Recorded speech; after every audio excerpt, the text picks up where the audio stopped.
While Sony lets users easily replace their internal hard drives, Microsoft locked down its console, instead allowing users to plug in external storage for extra space, and that paves the way for drives like this, the Western Digital My Passport X.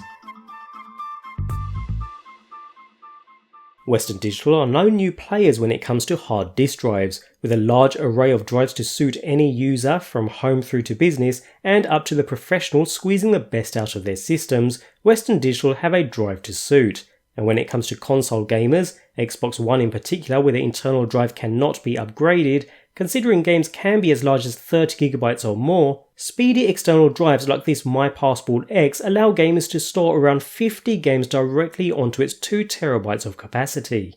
Supplied alongside a standard USB 3 cable, the My Passport X drive looks like any standard My Passport drive from Western Digital. Alongside some branding, we have a standard USB 3 port as well as a pinhole status LED on one side, and rubber feet on the bottom keeping the drive in place even on slippery surfaces.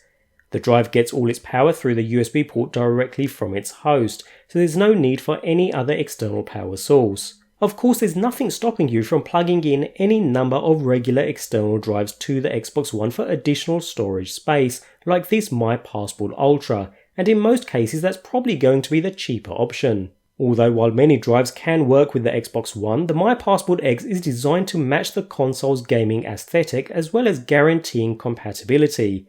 The black plastic case is clearly designed as homage to the latest Xbox console, with diagonal black lines matching the top of the Microsoft box, although WD's version is still fairly smooth to touch.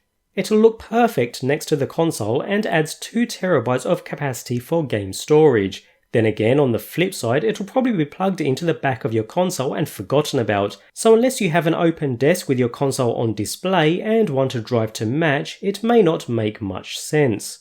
The actual setup of the My Passport X drive is as simple as you could want it. Plug the drive into one of the Xbox One's USB ports on the back and follow the on-screen prompts. It's worth noting that the drive isn't pre-formatted for the Xbox One, so if you just like the look of it as a portable storage drive, you can plug it into your computer and use it just like any other standard external drive. Speeds are pretty respectable too, not the fastest I've seen, but comparable to a standard internal SATA drive, meaning files copy relatively quickly and games should save and load with the speed you will have become accustomed to with your Xbox own internal drive. It may not be the cheapest USB 3 hard drive you can get, but there's a lot to like about the Western Digital My Passport X. The budget conscious will probably want to save their coins and get a cheaper USB 3 compatible external hard drive. It's definitely nice that the My Passport X matches the Xbox One stylings, but you will ultimately leave it plugged in and hidden behind the console anyway, so styling probably doesn't matter all that much. On the other hand, with the pure simplicity of the drive itself and the fact that there's no significant drop in performance, the My Passport X is a solid investment for any Xbox One user looking for more storage as well as keeping their setup looking pristine.